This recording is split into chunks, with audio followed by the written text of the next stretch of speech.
संत रामपाल जी महाराज एक ऐसे महान संत जिन्होंने अपनी सतभक्ति, तत्व ज्ञान, करुणा और सेवा के बल पर समाज में नई मिसाल कायम की है। संत रामपाल जी महाराज की अगुवाई में उनके सभी सतलोक आश्रमों से समाज कल्याण के अद्भुत कार्यों ने समाज को सुनहरे भविष्य की एक नई उम्मीद दिखाई है। संत रामपाल जी महाराज से नाम दीक्षा लेने के बाद लाखों लोगों की लाइलाज बीमारियां जैसे कैंसर, एड्स आदि ठीक हुई। संत जी के ज्ञान से प्रेरित होकर उनके अनुयायियों ने लाखों यूनिट रक्तदान किया। संत जी ने लाखों बहन बेटियों का दहेज मुक्त विवाह करवाया।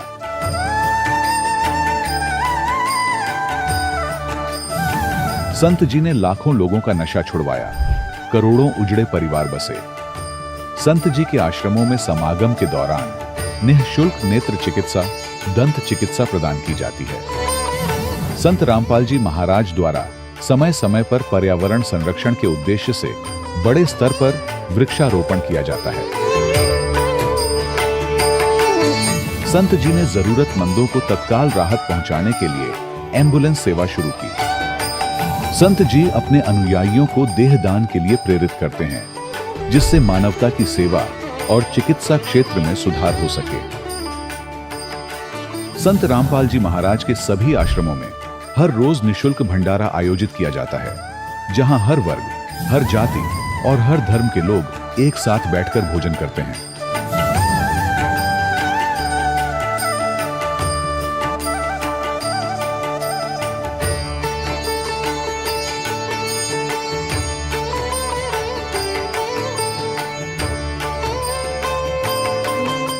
संत रामपाल जी महाराज की अन्नपूर्णा मुहिम ने गरीब और बेसहारा लोगों के जीवन में एक नई ऊर्जा और उम्मीद को जन्म दिया है। घर घर खाद्य सामग्री और जरूरी मदद पहुंचाकर संत रामपाल जी महाराज ने लोगों को दुख और मजबूरी से लड़ने की ताकत प्रदान की है।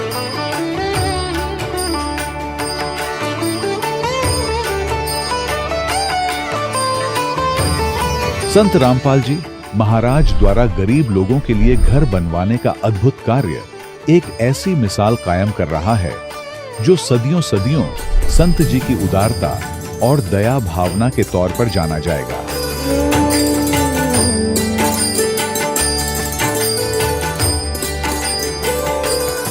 संत रामपाल जी महाराज के आश्रम में हजारों बुजुर्गों को सम्मान और प्यार के साथ जीवन जीने का अवसर मिलता है।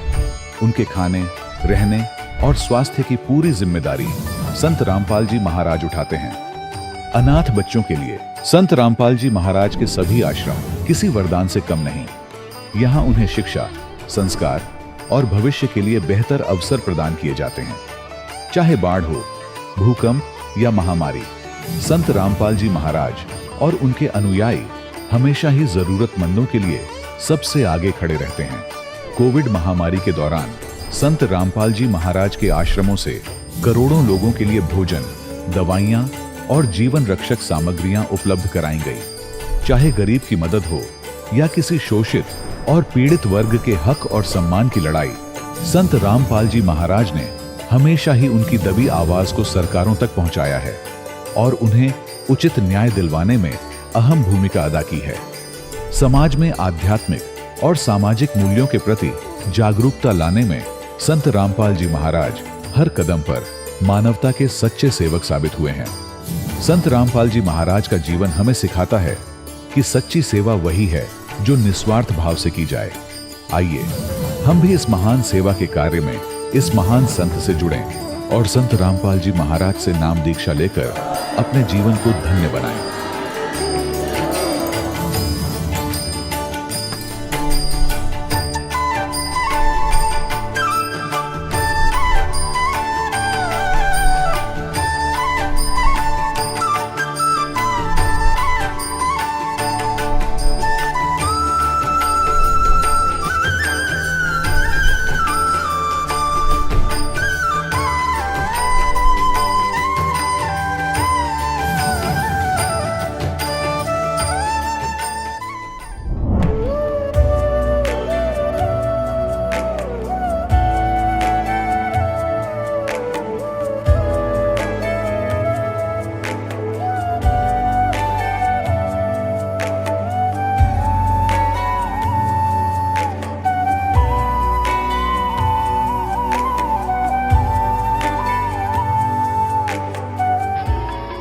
प्रभु राम देव भगवान अल्लाह खुदा ईश आदि नाम एक ही शक्ति के हैं।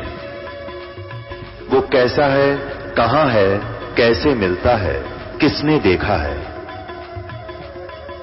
ये प्रश्नवाचक चिन्ह पूर्ण रूप से हटाने के लिए अवश्य सुनिए जगत गुरु तत्वदर्शी संत रामपाल जी महाराज के अमृत वचन, सर्व पवित्र धर्मों के पवित्र शास्त्रों के आधार पर। सत साहिब दर्शकों, कहा जाता है कि जैसी संगत वैसी रंगत। अगर संगत अच्छे लोगों की मिल जाए तो उनके नेक विचार व्यक्ति की जिंदगी को बदल कर रख देते हैं। और बात आध्यात्मिक मार्ग में की जाए तो सच्चे संत के संग से और उनकी शिक्षाओं को अपने जीवन में उतार लेने से मनुष्य का अनमोल जीवन परिवर्तित हो जाता है।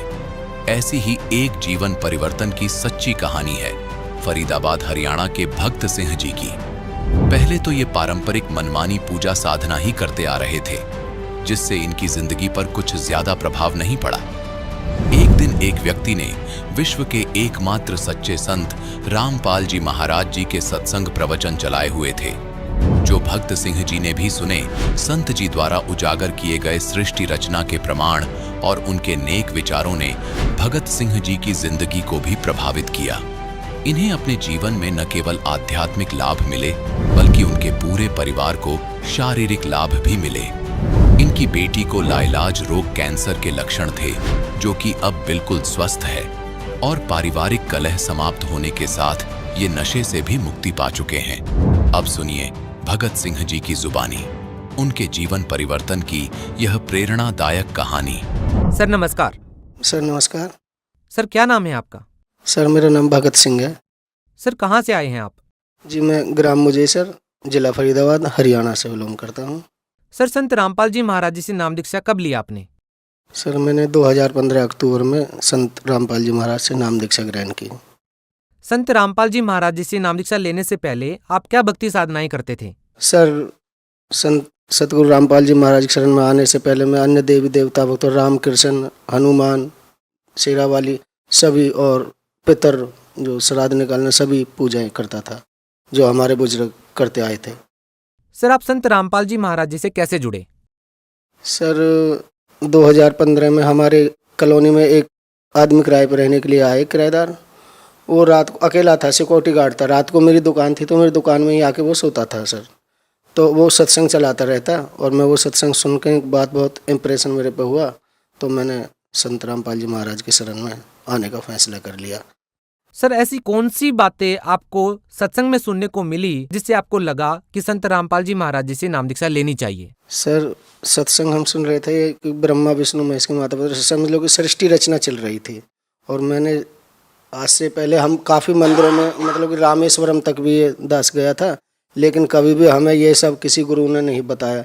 तब मैंने वो सृष्टि रचना सुनी और मैंने उसी समय ये सोना जो है निश्चय कर लिया कि मुझे परमात्मा की शरण में जाना है। सर देखिए, कोई भी व्यक्ति जब किसी संत को अपना गुरु बनाता है तो कोई ना कोई रीजन जरूर होता है। उद्देश्य चाहे आध्यात्मिक लाभ प्राप्त करना हो या फिर मानसिक लाभ प्राप्त करना या फिर चाहे भौतिक लाभ प्राप्त करना। सर आपका क्या उद्देश्य था संत रामपाल जी महाराज जी से नाम दीक्षा लेने का, और आपको क्या क्या लाभ प्राप्त हुए? सर सबसे बड़ा लाभ तो हमें आध्यात्मिक लाभ, जैसे मैंने बताया कि सृष्टि रचना जैसे कि हमने कभी किसी से नहीं सुना था। और रही बात शारीरिक लाभ की, तो सर मैं बता दूं कि मैं पहले बहुत नशे करता था। दारू, गांजा, भांग, शराब जितने भी हैं टोटल नशे दास किया करता था। संत रामपाल जी की शरण में आने से पहले सबसे पहले तो मुझे एक लाभ ही होगा, नशे छूट गए। उसके बाद भगत जी आ जाते हैं। लाभ देखा जाए तो ये कि पहले आर्थिक स्थिति, तो जब नशा करेगा आदमी तो अपने आप ही डमाडोल होनी है, लेकिन परमात्मा की रजा रही और आर्थिक लाभ भी मुझे काफ़ी होने लगे। 2-3 कमरे भी बना दिए, दुकान भी पक्की बना दी, परमात्मा ने रजा करी। संत रामपाल जी शरण आने के बाद भी मेरी भगतमती ने नाम नहीं लिया था। वो अन्य देवी देवता की पूजा जो है करती रही थी और उनको भूत प्रेत का ये ऊपरी चक्कर भी था। लेकिन महाराज जी की शरण में आई 17 में, तो उनका सबसे बड़ा ये लाभ हुआ कि उनका ऊपरी चक्कर जो है ख़त्म हो गया।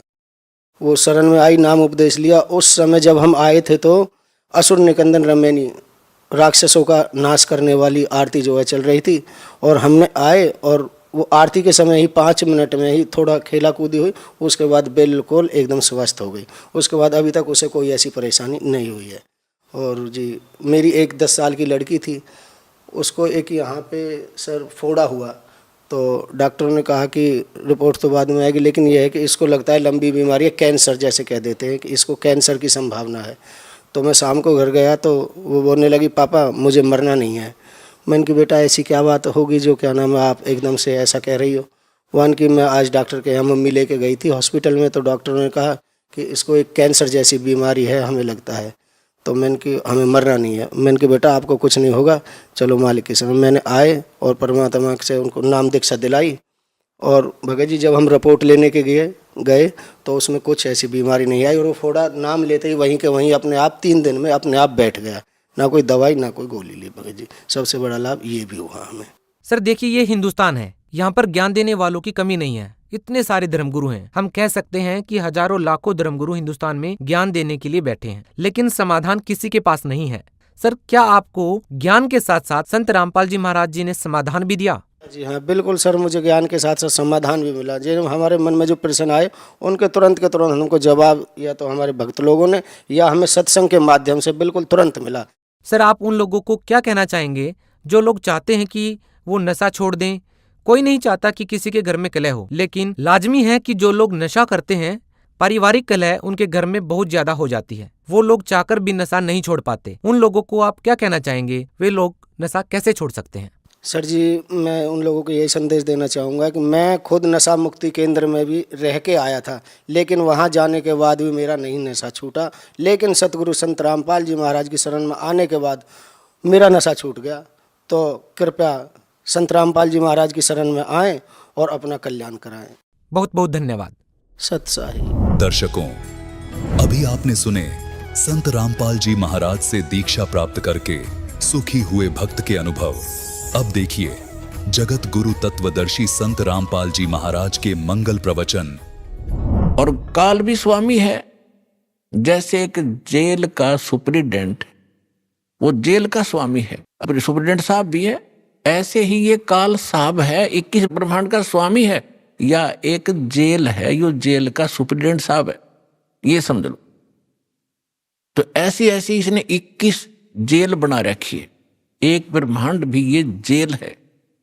तो ऐसे ये 21 ब्रह्मांड का साहब है, ये ब्रह्म है, लेकिन ये कंप्लीट ब्रह्म नहीं है, ये पूर्ण ब्रह्म नहीं है, इसलिए ब्रह्म शब्द बोला गया। तो यहां प्रत्येक इसके अंग को हमने समझने के लिए ऐसे करना पड़ेगा। तो इस ब्रह्म ने श्रीमद् भगवत गीता का ज्ञान श्री कृष्ण जी में प्रवेश करके, जैसे को प्रेत बोलती है किसी के अंदर, ऐसे बोला। ऐसे ही इस काल ने एक ब्रह्मा कुमारी पंथ चलाया अभी 100 वर्ष पहले लगभग, और उसमें एक प्रेत आता है, वो कहता अहम ब्रह्मास्मि, मैं ब्रह्मा हूं। कभी कहता है अहम शिवोहम, मैं शिव हूं। ये एक प्रेत का चलाया हुआ है, और वो प्रेत कभी ब्रह्मा की पदवी पर था। जैसे कोई गांव का प्रधान सरपंच रिटायर हो जाता है, उसको अगली बार नियुक्त नहीं किया जाता, तो लोग फिर भी उसको सरपंच साहब कहते हैं, प्रधान साहब बोलते हैं, जोरा जी रहा रहे। और वो भी कहीं मिलता है, कोई कहता भी कौन है, कि फलाना सरपंच हूं, और जब वो सरपंच नहीं होता। तो ऐसे ही दास ने परमात्मा के ज्ञान, कबीर परमात्मा से प्राप्त उस ज्ञान को आगे बढ़ाया है, as it is, as a tape recorder. Das का इसमें इतना ही योगदान है कि दास को परमात्मा का जो अंतःकरण टेप रिकॉर्डर ठीक कर दिया उस परमेश्वर कबीर जी ने, और उसमें अपना ज्ञान भर दिया। दास बोल के सुना रहा है रिकॉर्ड करके, इतना सा योगदान है। तो ऐसे दास बहुत बार बताता है आपको कि ये ब्रह्मा विष्णु महेश जो वर्तमान में या 3 लोक के एक एक विभाग के मिनिस्टर हैं, साहब हैं, इतने राम हैं, इतने भगवान हैं, ये इनकी भी मृत्यु होगी, और ये मृत्यु को प्राप्त होकर आम जीव की तरह 84 लाख योनियों में, प्रेत योनियों में भटक रहे होंगे, और अन्य पुण्य आत्माओं को फिर से काल अपनी दुर्गा पत्नी से जन्म दे करके उस पदवी पर बैठा देता है। तो उनमें से ये पंथ चलाने वाला जो ब्रह्मास्मि में शिवोस्मि, तो ये वो भूत है जो कभी ब्रह्मा के पद पर रहा है, अब उसका अस्तित्व कुछ नहीं, वो रिटायर्ड सरपंच समझ लो। एक्स सरपंच, अब उसका कोई अस्तित्व नहीं, तो वो बोल के उसने वो पंथ चला दिया। आज भी उसकी मुरली सुनकर, वो भूत की बात सुनकर एक बहुत बड़ा जनसमूह अपना जीवन नाश कर रहा है। दास का प्रयत्न किसी की निंदा करना नहीं, दास का प्रयत्न है कि सभी हम एक परमात्मा के बालक बच्चे हैं, बहन बेटी भाई। और उस काल ने ये जाल फैला रखा है कि मैं इतने पंथ चला दूंगा नकली कि कोई समझ नहीं सकेगा ओरिजिनल पंथ कौन सा है।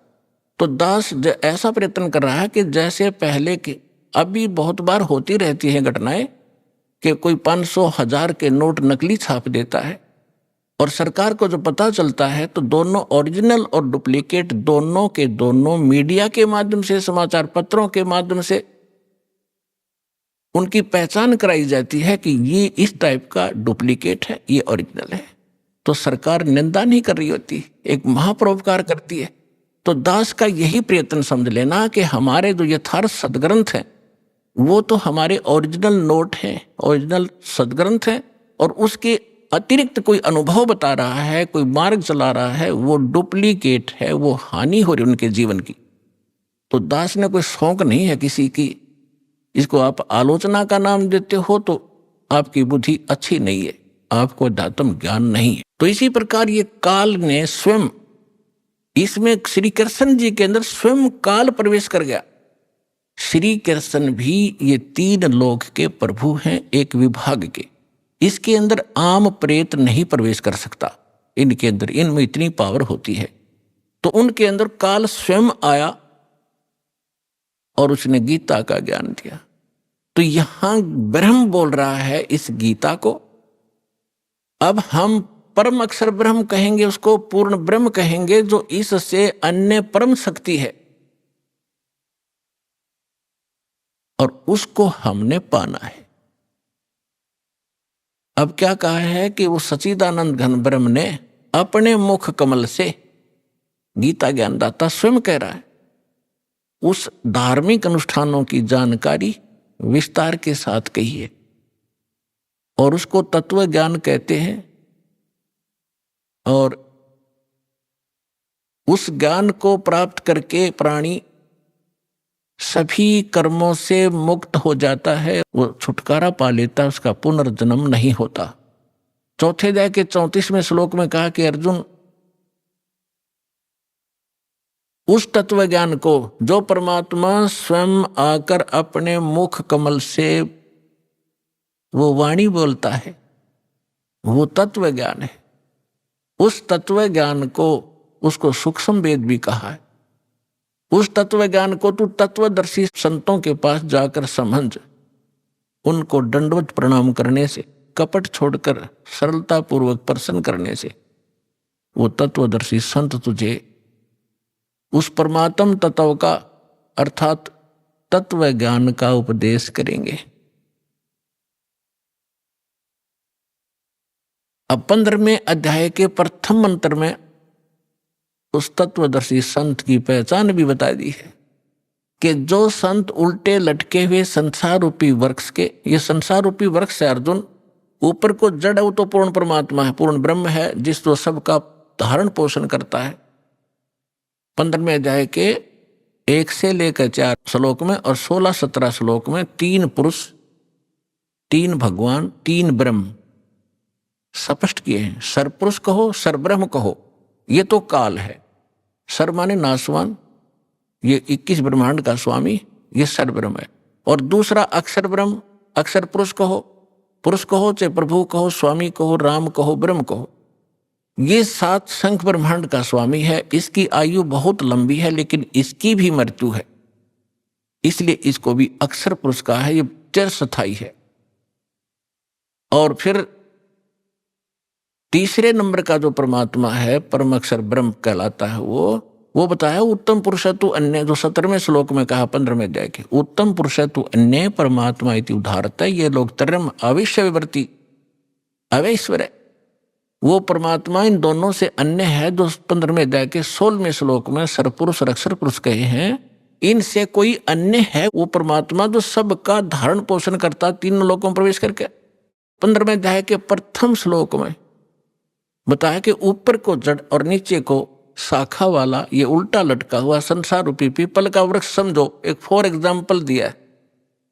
और जो संत इसके सभी विभाग बता दे, न्यारे न्यारे भिन्न भिन्न सवेदवित, वह वेद के तात्पर्य को जानने वाला है, वह वेद का ज्ञाता है, वो तत्वदर्शी संत है। तो पुण्यात्माओं 600 वर्ष पहले परमात्मा स्वयं आए थे, जैसा उनका विधान है कि वो स्वयं आकर अपने मुख कमल से उस तत्व ज्ञान का प्रचार करते हैं जो हमारे नकली धर्मगुरुओं ने, डुप्लीकेटों ने रिजेक्ट करके कूड़े की टोकरी में डाल रखा था, धानक जुलाहा कह के, उसकी वाणी झूठी कह के। आज दास को परमात्मा ने जौहरी बनाया, उस लाल को परखा और उसको कूड़े की टोकरी से उठाकर आज सिद्ध कर दिया कि Kabir is God, Kabir is God, Kabir is complete God.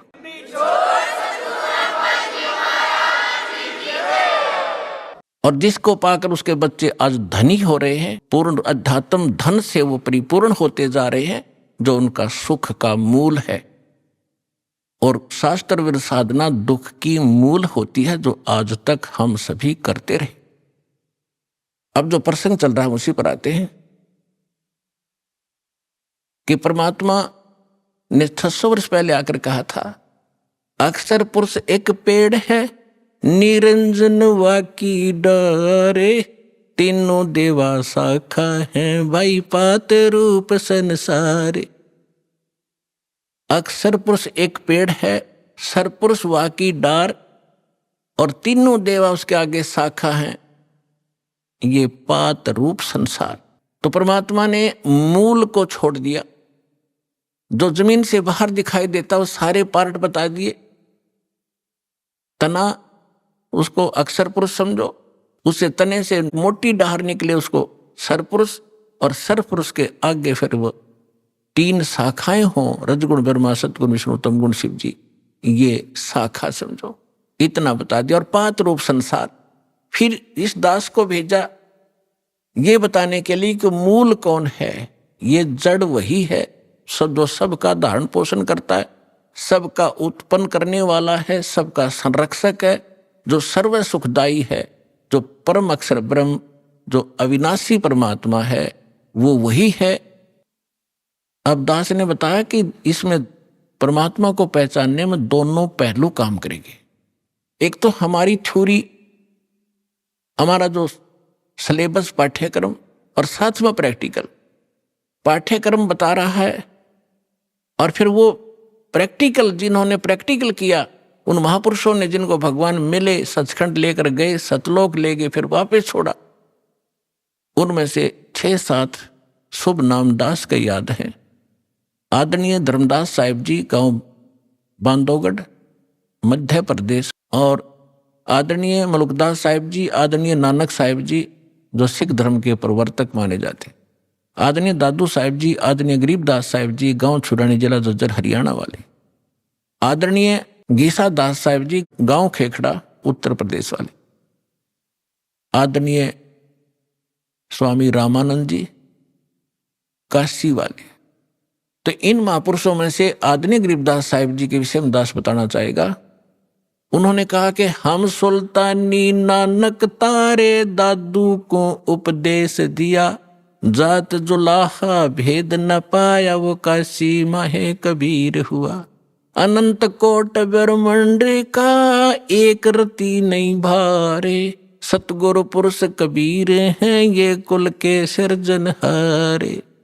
तो वो जड़ है उस संसार रूपी वृक्ष के, वो कबीर है। कबीर परमात्मा कौन? उसको परम अक्षर ब्रह्म कहो, उसको सत्य पुरुष कहो, अमर पुरुष कहो, उसे परम पुरुष कहो, उसे परम अक्षर ब्रह्म कहो, उसे परम अक्षर पुरुष कहो। ये उनके उपमात्मक नाम है। वास्तविक नाम उस परमात्मा का कबीर देव है। उसको अल्लाहु अकबर कहो, कबीर देव, कबीर साहब, अल्लाहु अकबर, कबीर भगवान, अल्लाह माने भगवान, अकबर अकबरी, अकबीर कबीर, ये कबीर को ही अपभ्रंश करके अकबर बोलते हैं। जैसे हम कबीरू बोल देते हैं, कबीरा बोला करते थे। जैसे गरीबदास जी को गांव वाले गरीबू कहा करते थे। तो ऐसे हम अपभ्रंश करके अपने नाम रख लेते हैं। उनका वास्तविक नाम है कबीर देव, अल्लाहू अकबर, अल्लाह कबीर, गॉड कबीर। अब जो प्रसंग चल रहा था उसी पर आते हैं कि वो परमात्मा स्वयं यहां आते हैं।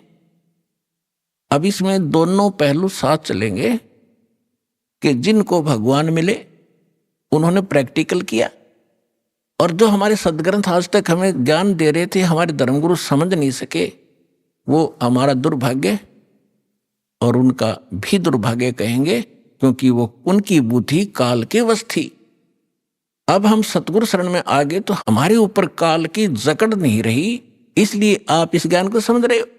जिस दिन आपका नाम खंड हो जाएगा, यहां से कनेक्शन कट गया, परमात्मा का पंजा आपसे उठ जाएगा, आपको यही शब्द कड़वे लगने लग जाएंगे, और ये हमारे यहाँ भक्त भी आपको बुरे बुरे दिखाई देंगे, क्योंकि काल प्रवेश कर जाएगा, आपकी बुद्धि को भ्रष्ट कर देता है। आज तक ब्रह्मा विष्णु महेश की गांठ बांध रखी, इसने चक्कर बांध रखा, समझने नहीं दिया। आपकी क्या औकात, आप इस मालिक की शरण से दूर होकर आप सुखी हो जाओगे।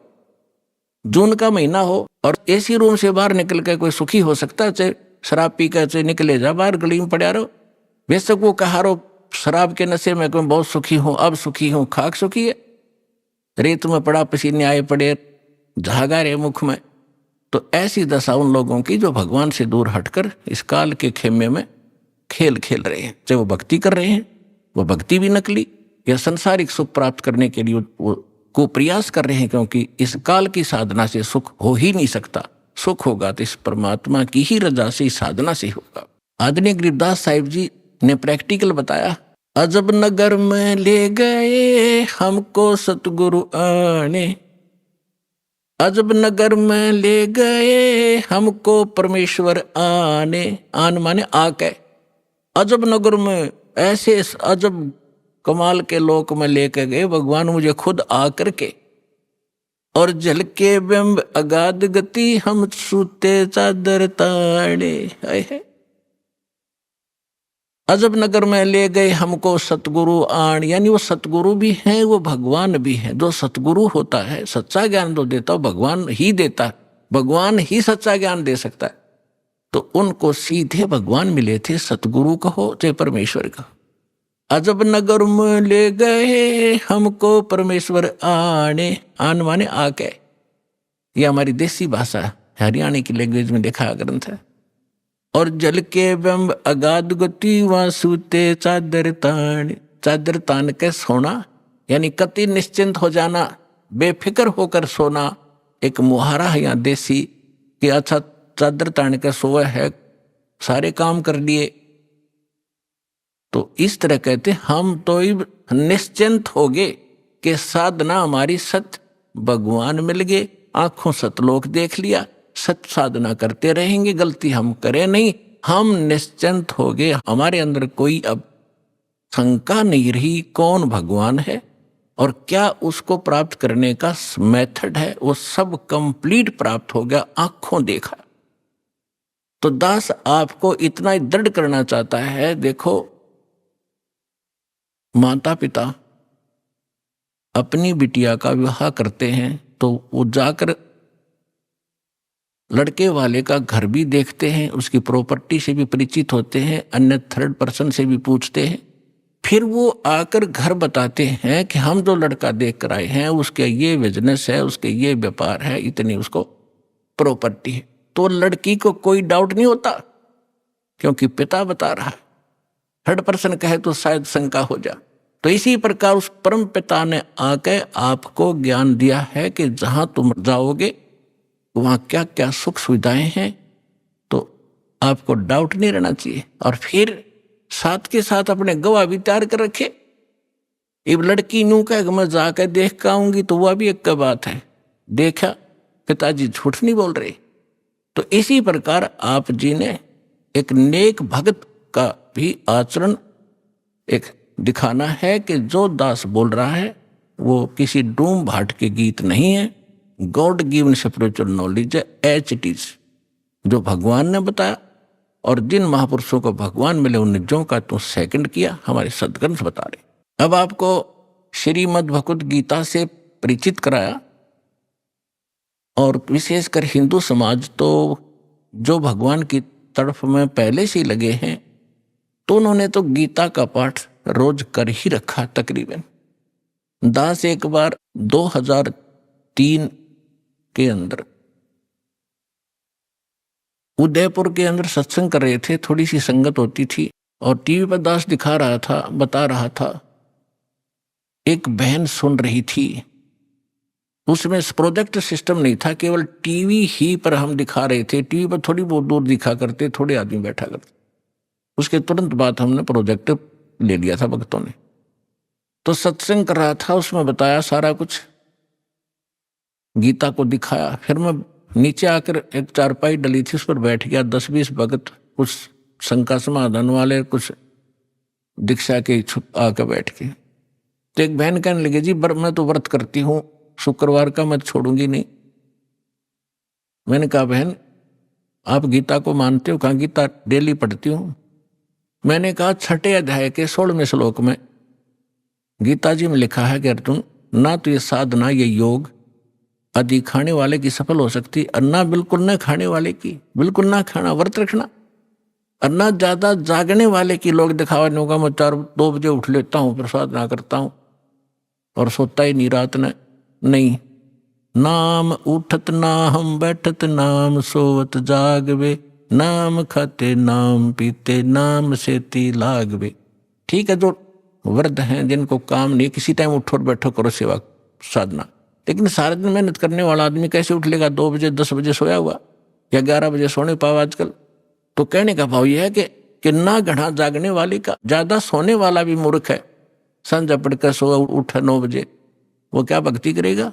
तो कहते सब संयम रखो, सबके अंदर अंदर संयम, हर तरह का संयम रखकर साधना करने से होता है। तो मैंने इतना ही कहा था कि गीता अध्याय नंबर 6 के श्लोक 16 में नोबली जी बिल्कुल सही है, और मैं रोज पढ़ती थी। आज बुद्धि खुली है मेरी। माँ बेटी, आज तक तुम्हारी बुद्धि काल ने जकड़ रखी थी, रोज पढ़ा करते। मोती मुक्ता दर्शत नाही, ये जग है सब अंदरे, दिखत के तो नैन चश्म, इनका फेरा मोतिया बंदरे। ये बड़े विद्वान पढ़े थे, बड़े लय ला कर गीता का पाठ करा करते थे, बड़ी मधुर वाणी से श्लोकों का उच्चारण किया करते थे 1 घंटे तक। तो खाक था उनके पास, मोतिया बिन था, उसको पता नहीं इसमें बोल क्या रखा, तुम कर क्या रहे हो।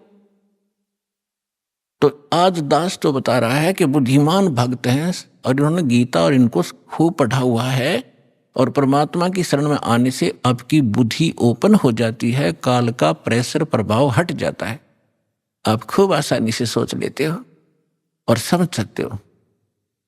तो गीता के अंदर जो दास ने प्रमाण दिए, विशेषकर हिंदू समाज जिनसे खूब परिचित है कि ऐसा ही लिखा है, लेकिन समझ नहीं सके थे।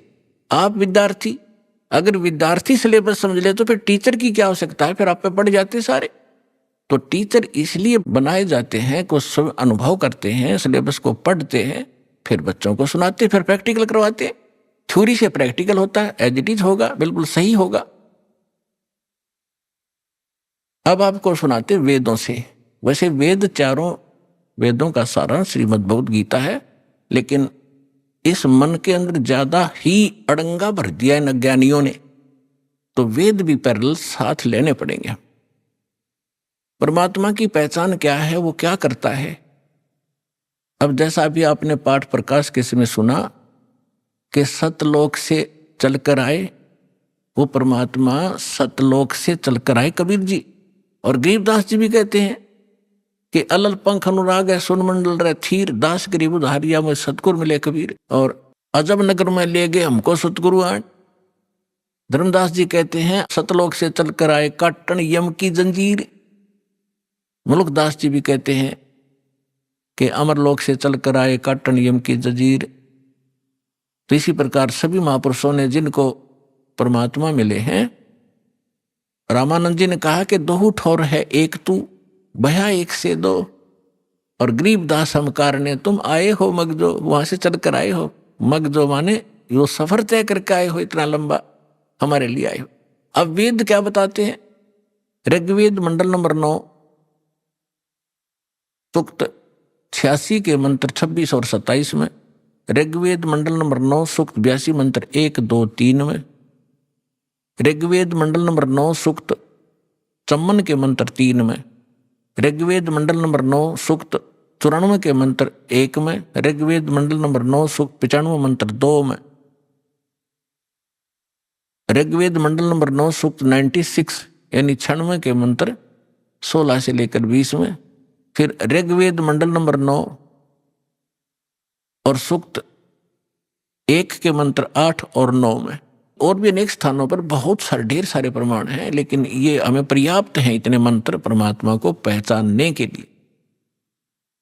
इनमें यही प्रमाण दिया है कि वो परमात्मा मनुष्य सदृश है और ऊपर धूलोक के तीसरे पृष्ठ पर, यानी ऊपर 4 लोक हैं, एक सत्यलोक, फिर अलखलोक, उससे ऊपर अगमलोक, फिर अकह, उसको अनामी लोक भी कहते। तो प्रत्येक लोक को 3 विभागों में बांटा हुआ है। जैसे अपनी दिल्ली राजधानी है, एक तो बाह्य क्षेत्र है जो ग्रामीण क्षेत्र होता है, और एक बाजार क्षेत्र है, बाजार में जहाँ दुकानें हैं, बाजार है, और तीसरा वो स्थान है जहां हमारी पार्लियामेंट हाउस है।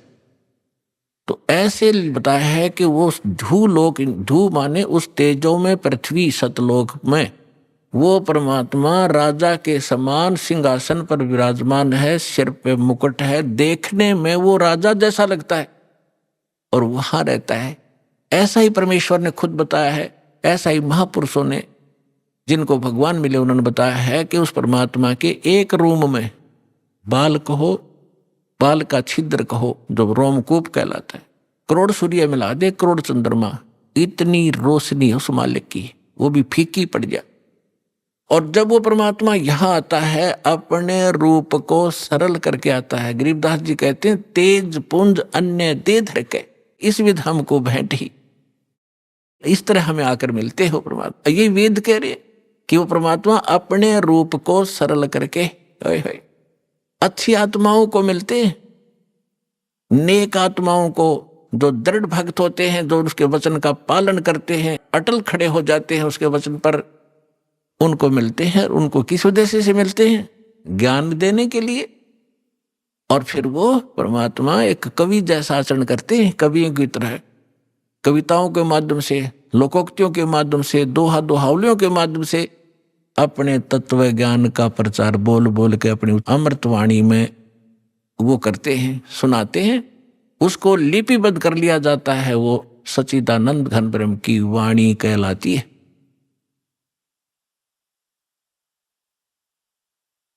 अब ये तो वेदों ने बताया, उसमें स्पष्ट बताया कि वो परमात्मा कबीर देव है, उसका नाम कबीर साहब है। कबीर देव माने परमेश्वर, भगवान, अल्लाह, खुदा, गॉड, साहब। अब यही परमात्मा उन अच्छी आत्माओं को मिलते हैं। एक समय एक धर्मदास नाम के बहुत बड़े धनी व्यक्ति हिंदू धर्म में जन्मे थे और बहुत ही परमात्मा की तरफ थी उनके अंदर। पुण्यात्मा पिछले संस्कार का जो प्राणी होता है वही भगवान के लिए तरफ रहे होते हैं। वो पिछले बहुत अच्छे संस्कारी होते हैं, पिछले पुण्य उनके अंदर प्रेरणा करते रहते हैं, उनको टिकने नहीं देते हैं कि कोई भगवान ढूंढे कहीं, चाहे वो भले ही कोई ना कोई साधना की उसने सहारा ले ही रखा होता है, वो टिक ही नहीं सकता।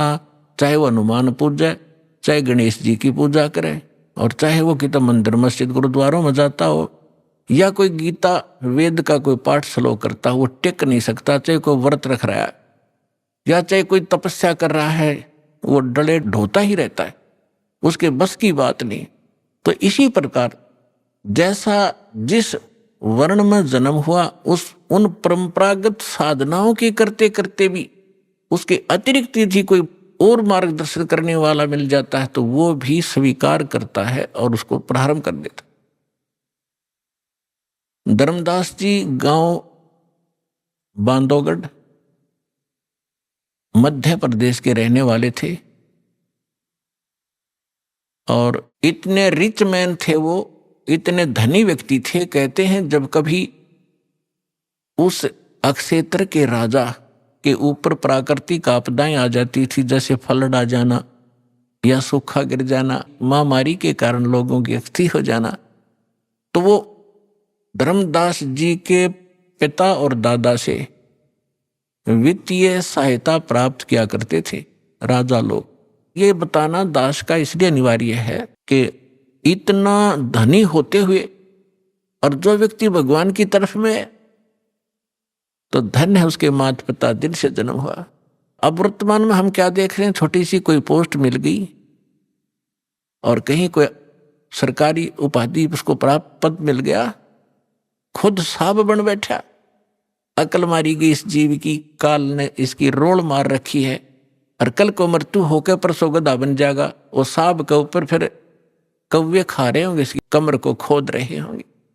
तो हमने अपनी औकात को, अपने अस्तित्व को पहचानना पड़ेगा, या काल हमारा एक हवा भर देता है, गुब्बारे में हवा भर दी, छोड़ दिया, घूमे जा धक्के खाता, जब वो फटेगा तो उसका अस्तित्व पता नहीं कहाँ गिरेगा, जा कितने गंदे नाले में पड़ेगा या कितने समुद्र में पड़ेगा। तो इसलिए हमने इस हवा को नहीं भरना है, अपना ठीक ठिकाना, जो मालिक का आदेश उसके अनुसार हमने चलना होगा, तभी हम सफल होंगे। तो धर्मदास जी को इतनी तरफ थी, उन्होंने ये भी सुना हुआ होता है कि गुरु बिन मोक्ष नहीं होता, इसलिए उन्होंने एक रूपदास नाम के वैष्णव परंपरा के संत को गुरु धारण भी कर रखा था। अब गुरु बना है तो आज्ञा का पालन भी शिरोधार्य होता है, वो संत भक्त किया ही करते हैं। अब उसी गुरुदेव जी के द्वारा बताए गए निर्देशानुसार वो प्रतिदिन श्रीमद् भगवद गीता का पाठ भी किया करते थे, एकादशी का व्रत भी किया करते थे, जन्माष्टमी का व्रत भी करते थे, और श्री कृष्ण हरे राम राम राम हरे हरे, कृष्ण राधे राधे राधे कृष्ण कृष्ण, ओम नमः भगवते वासुदेवाय, ओम नमः शिवाय, इस तरह के जो भी मंत्र वो जानते हैं हमारे जो हिंदू धर्म के ये डुप्लीकेट गुरु, तो वो सारी बता रखी थी साधना, वो कर रहा था। और उसके साथ साथ भगवान श्री कृष्ण यानी विष्णु जी की मूर्ति, जिसको शालग्राम कहते हैं, उसकी भी पूजा अर्चना प्रतिदिन करना, जिसको कर्मकांड कहा जाता, कर्मकांड का एक हिस्सा है, वो भी किया करते थे। और गीता जी का नित्य पाठ भी करते थे। सभी तीर्थों का भ्रमण करने से भी मोक्ष उसको बता रखा था। अब बच्चा क्या होता है, अध्यापक ने जो सिलेबस बता दिया वो तो फाइनल समझता है, जो कहा ठीक है जी। इतना बड़ा सेठ मन में आई कि तीर्थों का भ्रमण किया जाए। उस समय परमात्मा जिस समय मिले उनकी एज भी 60-62 के आसपास हो चुकी थी। साधना उद्देश्य से तीर्थ भ्रमण करने के लिए अपनी धर्मपत्नी की राय ली। उनकी धर्मपत्नी का नाम आमिना था। उससे आज्ञा लेकर के वो चल पड़ा कि मैं तीर्थ भ्रमण करना चाहता हूं। तो जैसे भी आज्ञा लेकर चल गए। भ्रमण करते करते वो मथुरा के अंदर। अभी आपने सुने संत रामपाल जी महाराज के मंगल प्रवचन। आइए अब सुनते हैं संत रामपाल जी महाराज से नाम दीक्षा लेकर सतभक्ति करके अद्भुत लाभ प्राप्त करने वाले अनुयायी के विचार। दर्शकों, हर एक आस्तिक व्यक्ति परमेश्वर को किसी न किसी रूप में अवश्य ही पूजता है, ताकि उन्हें आत्मिक शांति मिले और सांसारिक सुख सुविधाएं भी उपलब्ध होती रहे। हर एक मनुष्य भगवान से कामना करता है कि दुख न हो, अच्छी नौकरी हो और किसी चीज का अभाव न रहे। नासिक महाराष्ट्र के रहने वाले लालचंद जी की भी भगवान से यही प्रार्थना थी। इनका परिवार 21 वर्ष से राधा स्वामी पंथ से जुड़ा था और ये स्वयं भी शिरडी साईं बाबा और गणेश जी की पूजा करते थे। भगवान से इनकी अर्ज थी कि इन्हें अच्छी नौकरी मिल जाए, पर जो ये साधना कर रहे थे उससे कार्यपूर्ति नहीं हो पा रही थी। पर फिर इनकी जिंदगी में एक ऐसे संत का आगमन हुआ जिन्हें लालचंद जी ने चैलेंज किया कि अगर आप सच्चे संत हैं और भगवान हैं तो मुझे चमत्कार करके दिखाओ। और कहते हैं ना, भगवान के शब्दकोश में असंभव शब्द नहीं है, वो जो चाहे 100 कर सकते हैं। उसी समर्थ भगवान ने लालचंद जी की इच्छा पूरी करके वो चमत्कार कर दिखाया, जिसे देख ये भी आश्चर्यचकित थे। आज उन्हें सच्चे संत की असीम कृपा से इन्हें नौकरी मिल चुकी है और एक्सीडेंट में जीवन रक्षा भी हुई है। दर्शकों, आपको बता दें कि वो संत कोई और नहीं बल्कि तत्वदर्शी संत रामपाल जी महाराज जी हैं, जिनकी छत्र छाया सदैव उनके शिष्यों पर है और अद्भुत चमत्कार हो रहे हैं। अब आप स्वयं सुनिए लालचंद जी का साक्षात्कार और जाने पूर्ण संत की शक्ति का चमत्कार। सर नमस्कार। नमस्कार सर जी। क्या नाम है आपका? सर मेरा नाम लालचंद जगदाळे है, मैं नासिक महाराष्ट्र से हूँ। सर संत रामपाल जी महाराज जी से नाम दीक्षा आपने कब ली? सर मैंने संत रामपाल जी महाराज से नाम दीक्षा सन 2014 में 14 जुलाई को ली। संत रामपाल जी महाराज जी से नाम दीक्षा लेने से पहले आप क्या भक्ति साधनाएं करते थे या आपके परिवार वाले क्या भक्ति साधना करते थे? सर मैं संत रामपाल जी महाराज की शरण में आने से पहले मेरा परिवार मतलब मेरे माता और पिता, जो मेरा जन्म भी नहीं हुआ था तब से मेरे माता पिता 31 साल से राधा स्वामी संत जो है वहाँ पे और माँ ठाकुर सिंह महाराज की भक्ति करती थी। और मैं तो सभी देवी देवताओं की पूजा करना, जैसे कि सबसे ज़्यादातर मैं साईं बाबा को बहुत मानता था। मैं साईं बाबा की हर साल पदयात्रा में जाना और गणपति जो बोलते हैं महाराष्ट्र में गणेश भगवान, उनकी जो साधना थी मैं वो ज़्यादा करता था। उनका एक भी उपवास में छोड़ता नहीं था। सर जैसा कि आपने बताया कि आपका परिवार 30 साल से राधा स्वामी पंथ में संत ठाकुर सिंह जी महाराज जी से नाम दीक्षा लेकर के भक्ति कर रहा था। आप भी देवी देवताओं की भक्ति कर रहे थे, गणपति जी को मानते थे और साथ ही साथ साईं बाबा जी की पद यात्रा निकलती है, उन सभी यात्राओं में आप शामिल होते थे। यहाँ तक कि आपने व्रत उपवास भी किए। सर आप इतनी सारी भक्ति कर रहे थे और आपका परिवार भक्ति में लगा हुआ था, तो फिर आप लोगों ने संत रामपाल जी महाराज जी से नाम दीक्षा क्यों ली? क्योंकि सर इतनी साधना करने के बाद भी मैं जब मेरे दोस्तों के साथ शिरडी जाता था तो मेरे बाकी की दोस्त कोई मतलब जो चीज़ें करनी नहीं चाहिए भक्ति मार्ग के लिए वो सब करते थे, मतलब बीड़ी शराब कुछ भी खाना वो सब करते थे और उनको भी कुछ भी लाभ मिलते रहते थे। और मैं एकदम बिना चप्पल के वहाँ पे जाता था, फिर भी मेरे पैरों में बड़े बड़े फोड़ आते थे।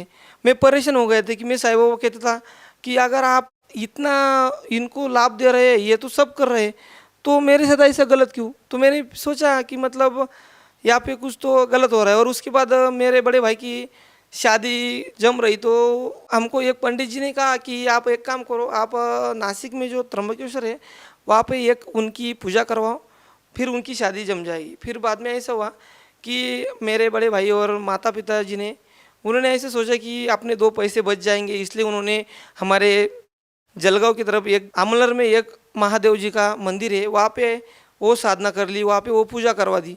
लेकिन फिर भी उसकी 6 महीने बाद तक उसकी शादी नहीं जमी। फिर मेरे मन में आया कि ऐसा क्यों? क्योंकि अगर महादेव भगवान उधर है तो फिर आमलर में भी होंगे, जलगांव में भी होंगे, नासिक में भी, तो वही भी ऐसा कैसा? ये तो नहीं होना चाहिए। फिर आप संत रामपाल जी महाराज जी से कैसे जुड़े? तो सर तब मेरे मन में ख्याल आया कि हम लोग कुछ गलत कर रहे हैं। तो सर उसी टाइम हमारे मामा हैं, वो जो संत रामपाल जी महाराज के शिष्य बने थे, उन्होंने संत रामपाल जी महाराज के सभी सत्संग देखने शुरू किए। वो हमारे घर में आए, उन्होंने सभी सत्संग देखते देखते मुझे भी कहने लगे कि भाई तू एक काम कर, तू भी ये देखते जा, ये तो मोक्ष का मार्ग है। तो मैं उनको कहने लगा कि तुम कुछ भी लेके आते हो, ऐसा कहा मोक्ष भिक्ष, ये तो सब बकवाद है, बाबा लोगों की चाल है, आप तो कुछ भी बता रहे। लेकिन उन्होंने नाम दीक्षा लेने के बाद मेरी माँ से कहा, मेरी माँ ने भी नाम ली। फिर मैंने मेरी माँ से इतना प्रखर विरोध किया कि मैंने मेरी माँ को 2 टाइम का खाना भी घर में मुश्किल कर दिया जब उन्होंने संत रामपाल जी महाराज जी से नाम लिया। लेकिन एक दिन मैंने मामा मुझे बोले कि भाई तू खुद तो सही भक्ति नहीं कर रहा, कम से कम तू जो तेरी माँ सही भक्ति कर रही है वो तो कर। तो मैंने उनसे कहा कि मेरी माँ अगर सही भक्ति कर रही है, अगर संत रामपाल जी महाराज आप बोलते कि ये सही भगवान है, इनका प्रमाण दिया है कि यही भगवान है, ये सब कुछ कर सकते हैं, तो आपके संत रामपाल जी महाराज क्या मुझे नौकरी दिला सकते हैं? मैं सिर्फ 12वीं पढ़ा हूँ, मैं तो बहुत थक गया हूँ, बहुत जगह पे घूम के आया, मुझे तो कोई पूछता भी नहीं। और मुझे पता है कि अगर मैं कल इंजीनियर भी बन जाऊँगा तो कल फिर भी मेरे मन जैसे नहीं होगा। तो क्या मेरे को आपकी संत रामपाल जी महाराज कहीं पे नौकरी लगा सकते, गवर्नमेंट में लगा सकते? तो वो बोले कि एक काम कर, तू पहले तो अपनी माँ को है ना विरोध करना बंद कर दे, और दूसरी बात, अगर तुझे ये हम जो कह रहे हैं ये प्रमाणित ज्ञान परमात्मा जो बता रहा है संत रामपाल जी महाराज, ये अगर तुझे झूठ लग रहा है तो तू एक काम कर, पहले 1 साल सिर्फ परमात्मा पे संत रामपाल जी महाराज पे विश्वास रख और करके देख। तो मैंने उनको बोला चलो भी ठीक है, मैं आप अगर बोलते हैं कि ये सही ज्ञान है तो मैं भी ये पुस्तक ज्ञान गंगा पुस्तक वो लाए थे, मैंने भी उसको थोड़ा थोड़ा पढ़ना चालू किया था। तो मैंने कहा कि चलो भाई हम भी पढ़ के देखते हैं। मैंने उनको कहा फिर कि मामा मैं एक काम करता हूँ, मैं सिर्फ 1 साल तक ये भक्ति करूँगा, अगर आपके संत रामपाल जी महाराज ने मुझे 1 साल के अंदर कहीं पे गवर्नमेंट जॉब में नहीं लगा दिया, क्योंकि मेरी घर की परिस्थिति इतनी ख़राब है कि मेरे को 2 टाइम का, सुबह अगर घर में मेरे माँ बाप जाते हैं काम को तो शाम को मुझे क्या मिलेगा खाने को, ये मैं सोच में गिर जाता हूँ। तो क्या आपके संत रामपाल जी महाराज मेरे सब दुख निवारण कर सकते हैं, मुझे नौकरी लगा सकते हैं? वो मुझे बोले कि सब कुछ कर सकते हैं, क्योंकि वो पूर्ण परमात्मा है, और वो भी मैं कह रहा हूँ इसलिए नहीं, वो हमारे सभी जो धर्म के शास्त्र है उसमें लिखा है। तो मैंने कहा भाई चलो इस बार मैं तुम्हारा सुनता हूँ, और मैं उनके साथ आश्रम में 14 जुलाई 2014 को गया और संत रामपाल जी महाराज जी उनसे दीक्षा ली। सर, जैसा कि आपके मामा जी के बीच आपकी जो बातें हो रही थी, तो हम कह सकते हैं कि एक शर्त लगी थी, या फिर हम कहें कि परीक्षा लेने के लिए संत रामपाल जी महाराज जी से नाम दीक्षा ली, और आपकी ये शर्त थी कि संत रामपाल जी महाराज आपको गवर्नमेंट जॉब दिला देते हैं तो आप मान लेंगे कि संत रामपाल जी महाराज भगवान हैं, और आपने ये सोच करके संत रामपाल जी महाराज जी से नाम दीक्षा ले ली। तो आपके मामा जी ने आपको विश्वास दिलाया था कि नाम दीक्षा लेने के बाद आपको 100% जो आप चाहते हो मिलेगा। तो आपकी क्या हुई, इच्छाएं पूरी हुई? हाँ सर, ये मेरी सभी इच्छाएं पूर्ण हुई, क्योंकि इसका कारण है जब मैंने मेरे मामा को कहा कि अगर ये भक्ति मार्ग में आने के बाद सही साधना आप जो कह रहे हैं ये साधना मैंने संत रामपाल जी महाराज से लेकर की, अगर फिर भी मुझे कोई लाभ नहीं हुआ तो मैं ये भक्ति छोड़ दूंगा। लेकिन मैंने संत रामपाल जी महाराज से जब नाम दीक्षा ली, तब संत रामपाल जी महाराज ने मुझे ये नाम देने के बाद मैंने 3 महीने तक इस भक्ति को किया, और 3 महीने बाद में संत रामपाल जी महाराज से मैं आश्रम में मिलने के लिए गया। तो जब वो सभी भक्तों को आशीर्वाद देने के लिए आ रहे थे तो मैंने उनको कहा, वो पास आए और मैंने बोला कि अगर आप सही भगवान है, सभी कहते हैं, मैंने भी मान लिया है, लेकिन मेरे को कुछ चमत्कार दिखाओ कि आप पूरे परमात्मा हो। अगर मैं भक्ति भी कर रहा हूँ, आपको लगता है कि ये सच्चा भगत है, ये भगत है, तो मेरे को चमत्कार दिखाओ परमात्मा।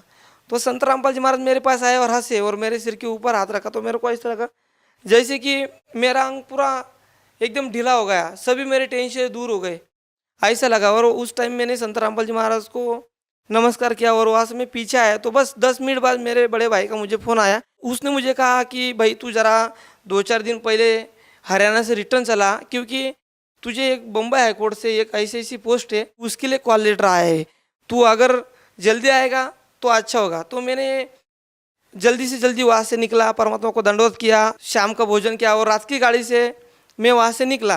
तो उसके 1 महीने बाद मेरा जो बॉम्बे हाईकोर्ट महाराष्ट्र में है, तो वहाँ पे मैं सिलेक्ट हो गया। तो वहाँ पे मैं सिलेक्ट हो गया, सभी टेस्ट में मैं सिलेक्ट हो गया, क्योंकि मैं तो पहली बार तो यही डर गया था कि 40,000 लड़के थे, इन लड़कों में सिर्फ मैं 12वीं पास लड़के क्या कर सकता हूँ। लेकिन 12वीं पास के ऊपर भी संत रामपाल जी महाराज ने ऐसी दया रखी कि मुझे लगा भी नहीं कि मैं 12वीं पास हूँ।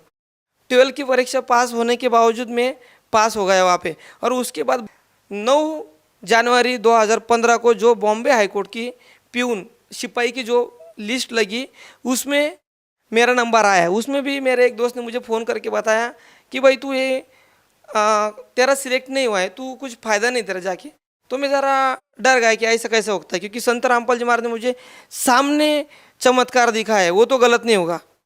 तो उसके 8 दिन बाद मैं थोड़ा 8 दिन तक नाराज़ रहने लगा। फिर मेरी माँ ने मुझे कहा कि बेटा क्या हुआ है। तो मेरी माँ से मैंने कहा कि जो लिस्ट लगी थी माँ, उसमें मेरा नाम नहीं है। तो माँ ने कहा ऐसा तो नहीं हो सकता, तू एक बार कर, फिर से उस लिस्ट को चेक कर। तो मैं उस लिस्ट को चेक करने के लिए गया। तो मैंने 2 बार लिस्ट को चेक करने के बाद भी मुझे उस लिस्ट में अपना नाम दिखा नहीं, और मैं बहुत नाराज़ हो गया, बहुत रोया। और संत रामपाल जी महाराज से प्रार्थना की कि सतगुरु रामपाल जी महाराज, आप तो हर एक जीव के ऊपर दया करो, तो मेरे ऊपर भी दया करो।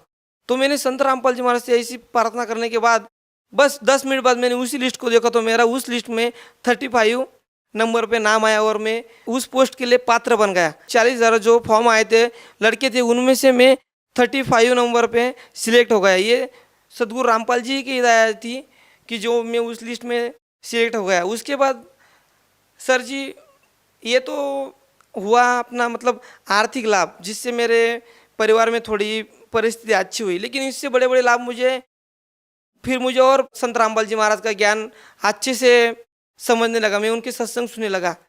तो मैं मुंबई में जॉब कर रहा था, तो मुंबई में तो सभी को पता ही है कि लोकल में बहुत सी मतलब आदमी की परेशानियाँ रही थी। तो मैं लोकल में से एक दिन ट्रैवलिंग कर रहा था, तो भारी भीड़ के कारण मैं उस लोकल में से बाहर गिर गया। तो उस टाइम में जब प्लेटफॉर्म में इतनी स्पीड से लोकल भाग रही थी सीएसटी की तरफ, मैं वाशी से खड़ा था और मैं गिर गया। तो मुझे ऐसे लगा और सभी को लगा कि अब तो ये मर ही गया, अब तो ये कट जाएगा। लेकिन जब मैं नीचे गिरा तो मुझे ऐसे लगा कि मुझे कोई उठा रहा है, और मैं 2 मिनट तक मुझे ऐसे लगा कि अब तो मैं खुद मर गया, क्योंकि मेरे अंदर कुछ ताकत नहीं थी। मेरे परमात्मा से संत रामपाल जी महाराज से अरदास की कि ये मालिक संत रामपाल जी महाराज आज ये क्या हो गया, मैं कैसे गिर गया आज। बस उसी टाइम मेरे अंदर शरीर में ऐसी प्रेरणा हुई कि सभी लोग देखते रह गए और चिल्लाने लगे कि अरे उठा उठा। उनके पहले वो आने से पहले ही मैं उठ के खड़ा रह गया और अपने कपड़ों को ऐसे झटका, बस जो धूल थी वो झटक ली, और उसके बाद वाले लोकल पकड़े और उसी दिन ड्यूटी पे भी गया। ये संत रामपाल जी महाराज की ही दया थी कि उस दिन में मुझे उन्होंने जीवन दान दिया। उसके बाद एक बार मैं मनमाड़ से मुंबई के लिए जा रहा था, तो ट्रेन में मैं ज़रा कॉर्नर पे ही खड़ा था भारी भीड़ के कारण। तो कुछ लोगों में हाथापाई हो गए, तो उन्होंने हाथापाई में मुझे ढकल दिया। तो मैं उस दिन बड़े बड़े लोखंड पे जो प्लेटफॉर्म से आगे थे, पटरी जो जिसे कहते हैं ना, उस पे जोर से गिरा। तभी भी आरपीएफ टीसी सभी जोर जोर से भाग के आए और उनको लगा कि अभी चलो भाई ये तो मर ही गया होगा। तो जब वो मेरे पास आते तो मैं उनके सामने खड़ा रहा, और उनके सामने मैंने जब मुझे तभी वैसी फीलिंग हुई, वैसा लगा कि मुझे संत रामपाल जी महाराज खुद आकर वहाँ से उठाया। उस टाइम मुझे ये खरोच तक आई नहीं। उसी टाइम मैंने परमात्मा का नाम लिया, और उसके बाद से मुझे समझ में आ गया कि बस अगर इस धरती पे पूर्ण संत है तो सिर्फ संत रामपाल जी महाराज ही है। क्योंकि ये सिर्फ संत रामपाल जी महाराज नहीं बताते कि इस धरती पे अगर कोई संत है या फिर कोई उनके जो कुछ अनुयायी होंगे वो नहीं बताते। ये तो हमारे जो शास्त्र है ये बताते हैं कि आज धरती पे सिर्फ पूर्ण संत रामपाल जी महाराज ही है जो हमें मोक्ष दे सकते हैं। सर मैं तो वैसे प्रॉपर नासिक से हूँ, लेकिन मेरी जॉब मुंबई हाईकोर्ट में लगी थी, तो मैं अप डाउन करके या फिर और आर्थिक थोड़ी सी परेशानी से परेशान हो गया था।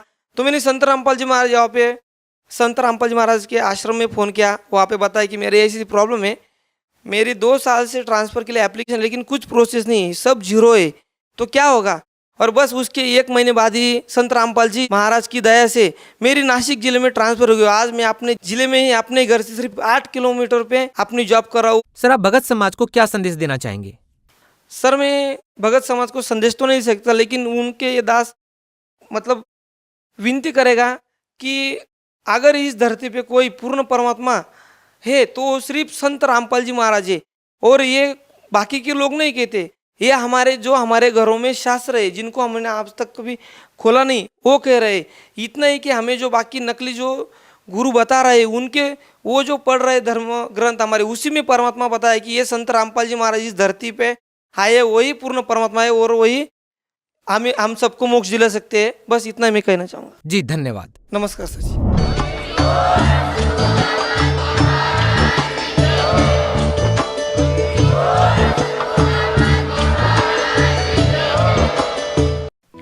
आप सुन रहे थे जगत गुरु तत्वदर्शी संत रामपाल जी महाराज के मंगल प्रवचन। अधिक जानकारी के लिए संपर्क करें।